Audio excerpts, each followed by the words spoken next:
అసలు దేవుని చిత్తానికి ఎప్పుడు మన బిడ్డలను అప్పగించాం.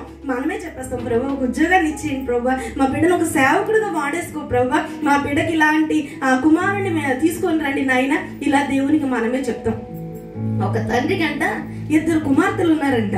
2 కుమార్తెలకి వివాహం చేశాడంట. మొదటి యొక్క కుమార్తెనంట వ్యవసాయదారుడికి ఇచ్చాడంట, రెండవ కుమార్తెనంట కుమ్మరి వానికి ఇచ్చాడంట, కుండలు చేసుకునేటువంటి వాడికి ఇచ్చాడంట. ఒక రోజు పిల్లలిద్దరిని చూద్దామని చెప్పి ఒకే ఊర్లో ఇచ్చాడండి. భలే ఆశ్చర్యంగా ఉండూరులో ఇచ్చాడండి. ఉండూరు అంటే అది అక్కడ ఎంత దూరం అనుకున్నా నేను. ఒక ఆవిడి మేము చేగుమ్మ ప్రాంతానికి వెళ్ళినప్పుడు మీ పాపని ఎక్కడి పెళ్ళి అనమాట, ఏ ఊరు ఇస్తున్నారండి అంటే ఆవిడ అంది ఉండూరు ఇస్తున్నామండి అంది.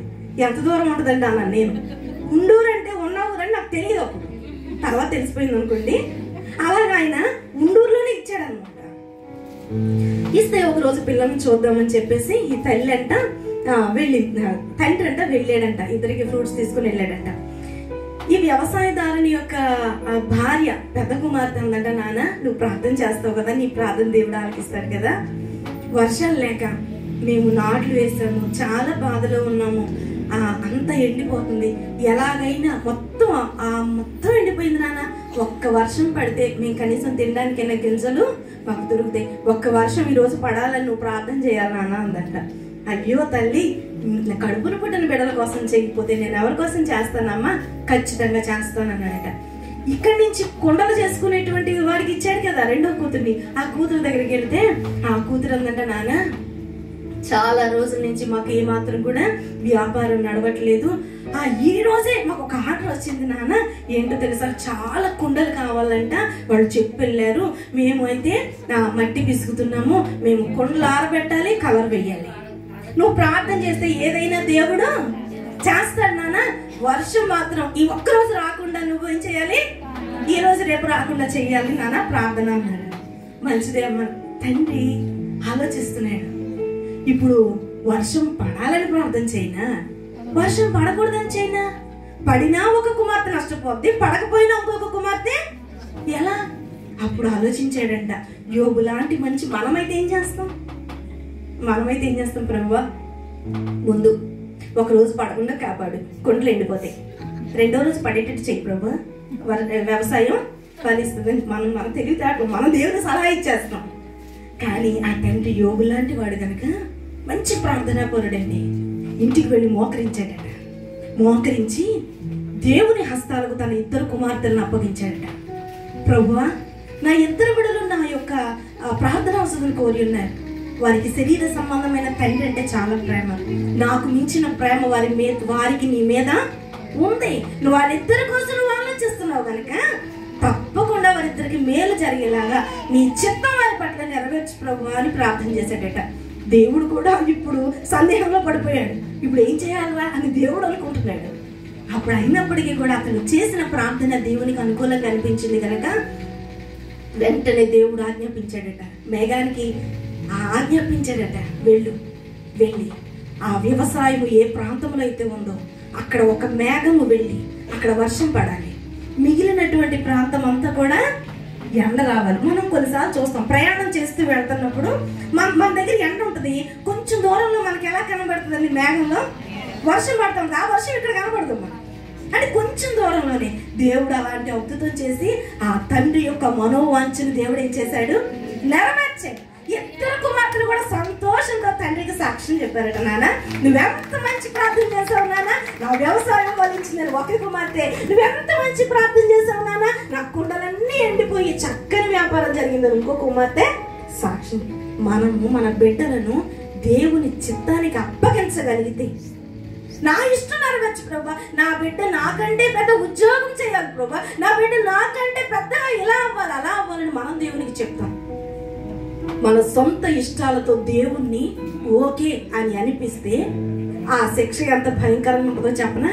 ఒకే ఒక వ్యక్తిని నేను మీకు జ్ఞాపకం చేస్తాను, లోతు చాలా దేవుడు అన్నాడు కదా లోతుని, లోతు నీ యొక్క ప్రాంతంలో ఏమాత్రం కూడా ఉండొద్దు, ఇదిగో దూరమున ఒక ఊరు కనబడుతుంది, ఆ ఊరిలోనికి పరిగెత్తుకొని పోయి నీ పిల్లలు నీవు నీ భార్య సౌఖ్యంగా ఉండండి అంటే లోతు దేవుని చిత్తానికి తల వంచాడా, దేవునికి సలహా ఇచ్చాడు.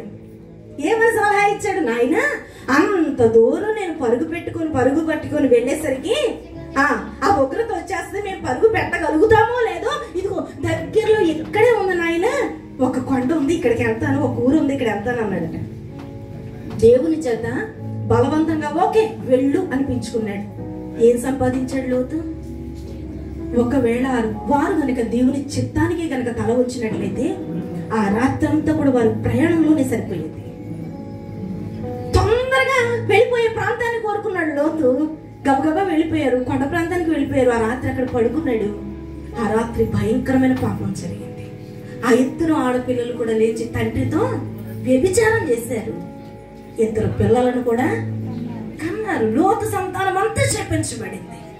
నేనంటాను, దేవునికి మన బిడ్డల విషయంలో మనం సలహా ఇవ్వకూడదు. దేవుని చిత్తానికి వారిని మనము అప్పగించాలి. దేవుని చిత్తం ఆశీర్వాదకరం, దేవుని చిత్తం మేలుకరం.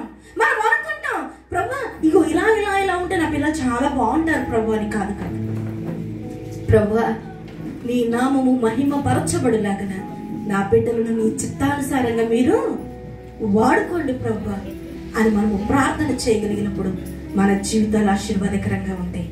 గ్లోరీ గ్లోరీ శ్రీ గ్లోరిక వందన. ఈ స్థలంలో హనస్స అనేటువంటి కుమార్తె ఉందా? ఒకవేళ ఉన్నట్లయితే సహోదరి, దేవుడు నీ పక్షమున ఒక బలమైన కార్యమును చేయబోతున్నాడు. గడిచిన సంవత్సరములో నీ ఒక విషయంలో దేవుణ్ణి అడిగావు, నిశ్చయముగా దేవుడు దానిని ఈ సంవత్సరంలో నీకు అనుగ్రహించబోతున్నాడు. నీ చుట్టూ ఉన్న ఇరుకు ప్రదేశమును ఆయన విశాలపరచబోతున్నాడు. ప్రతి అవమానమును కూడా ఆశీర్వాదకరముగా ప్రభు చేయబోతున్నాడు. భయపడవద్దు. గడిచిన సంవత్సరములో నీవు అనుభవించిన ప్రతి నింద ఈ సంవత్సరములు పూల దండవలే నీ మెడలోనికి రాబోతూ ఉన్నది.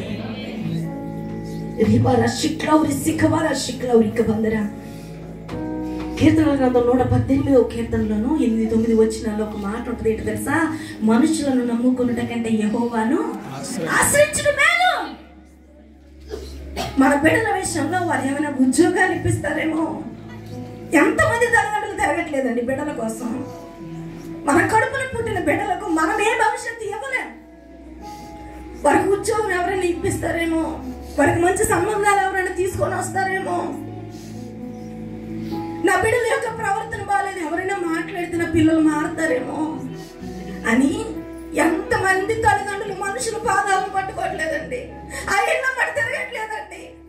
దేవుని నామం పేరిట దేవుడు నాకు ఇచ్చిన అధికారమును బట్టి దేవుని దూతగా ఈ రాత్రి నేను చెప్తున్నాను, నీ బిడ్డల విషయంలో నీవేదైతే లాస్ అయిపోయావు, ఏ మనుషులు నీకు సహాయం చేయాల్సిన అవసరం లేదు.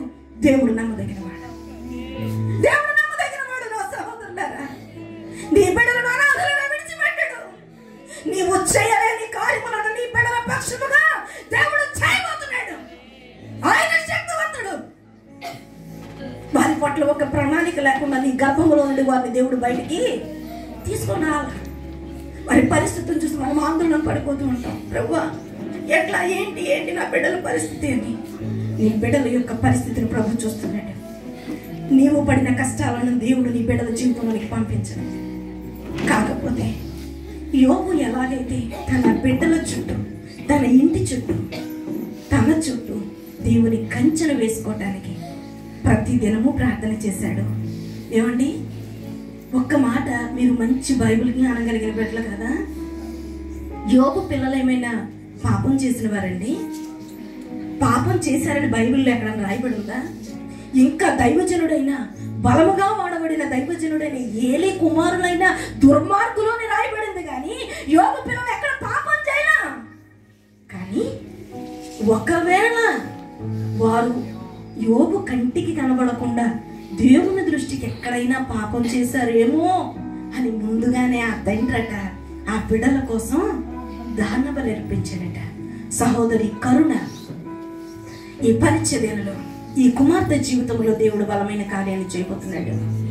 ఒకవేళ ఆ కుమార్తె యొక్క కుటుంబము ఈ పరిచర్యలలో అంటుకట్టబడినటువంటి బిడ్డ అయితే ఆ బిడ్డ యొక్క కుటుంబ భారాన్ని ప్రభు తీసుకోబోతున్నాడు. బిడ్డను తన యొక్క హస్తానికి ప్రభు తీసుకోబోతున్నాడు. ఎంతో మానసికమైనటువంటి ఒత్తిడి చేత ఆ బిడ్డ బాధింపబడింది గడిచిన దినాల్లో. కానీ దేవుడు ఆ పరిస్థితులన్నీ మార్చి ఆశీర్వాదకరమైనటువంటి జీవితాన్ని కుమార్తెకు అనుగ్రహించబోతున్నాడు. కుమారి, ధైర్యముగా ఉండు, దేవుడు నీ పక్షమున ఉన్నత కార్యమును దాచి ఉంచి ఉన్నాడు. నా సహోదరులారా, ఈ రాత్రికాల సమయంలో ఒక చిన్న బాబుని దేవుడు మన మధ్యలోనికి గిఫ్ట్గా ఈ కుటుంబానికి దేవుడు ఇచ్చాడు. వీరి కుటుంబ సభ్యులందరూ కూడా వారి యొక్క తాతగారు, వాళ్ళ యొక్క అమ్మమ్మ గారు, అలాగనే జాన్ వెస్లీ, మహిమ, వీళ్ళందరూ ప్రార్థన కోరి దేవుడు ఖచ్చితంగా వారి బిడ్డలను ఆశీర్వదిస్తాడు. వారి సంతానాన్ని దేవుడు దీవిస్తాడు, వారిని స్థిరపరుస్తాడు, అనేకులకు ఆశీర్వాదకరంగా చేస్తాడు. మన జీవితాల్లో కూడా మనము చేయాల్సిన ప్రార్థన, మన బిడ్డలను చదివించడం తప్పు కాదు, వారికి మంచి వస్త్రాలను కొనివ్వడం తప్పు కాదు, వారికి మంచి వెహికల్స్ ఇవ్వడం తప్పు కాదు, వారికి ఫోన్ కొనివ్వడం తప్పు కాదు. కానీ వీటన్నిటికంటే మించినది ఒకటి ఉంది. తల్లిదండ్రులుగా వారి కొరకు మనము ప్రార్థన చేయాలి. ప్రార్థన చేసినప్పుడు దేవుడు నీ భారము, నీ కుటుంబ భారము మాత్రమే కాక నీ బిడ్డల యొక్క భారాన్ని కూడా ఆయన తన చేతుల్లోనికి తీసుకొని బలమైనటువంటి కార్యాన్ని ఆయన జరిగించేటువంటి దేవుడు. అమ్మ, మీరు నా ఎదురుగా ఉన్నారు ఒక గ్రీన్ సారీ. Yes, okay. దేవుడు మీ శరీరంలో గడిచిన దినాల్లో ఒక బలహీనత ఉంది. ఆ బలహీనతను బట్టి మీరు చాలా బాధపడతా ఉన్నారు. ఎన్ని ప్రయత్నాలు చేసినా అవమానింపబడుతూనే ఉన్నారు. నీ అంతటా నీవు ఏది చేసుకోలేని పరిస్థితుల్లో ఉన్నావు. చుట్టూ అన్ని కూడా అలుముకున్నట్లుగా కనబడుతుంది. కానీ నా ప్రభు నీతో చెప్పమన్నమాట, 6 నెలలలో దేవుడు నీ కొరకు ఒక ద్వారాన్ని తెరవబోతున్నాడు. ఆ ద్వారం ఎంత గొప్పదో తెలుసా? నీ అంతటా నీవు చేసుకోవటం కాదు, నీ చేతులతో 10 మందికి పెట్టే స్థితిని ప్రభు ఇవ్వబోతున్నాడు. మోయబడింది అని ఒక ద్వారాన్ని ప్రభు నీ కొరకు తెరవబోతున్నాడు. ఇది దేవుని యొక్క కార్యం. ఆ కుమార్తె మాత్రమే కాదు, ఇందులో ఎందరైతే దేవుని యందు విశ్వాసం ఉంచారో తప్పకుండా మీ అందరి జీవితాల్లో దేవుడు మేలు కలగజేసి ఈ సంవత్సరం అంతా మీకు మేలును ఆశీర్వాదాన్ని ప్రభు కలగజేయబోతున్నారు. ముఖ్యంగా చిన్న బాబుకు దేవుడు తన కృపను తోడుగా ఉంచి దేవుని యొక్క దాసుల యొక్క దీవెన, సంఘము యొక్క దీవెన, పరిశుద్ధాత్మ దేవుని యొక్క దీవెన ఆ బిడ్డకు సదాకాలము తోడయుండి నడిపించును గాక. ఆమేన్.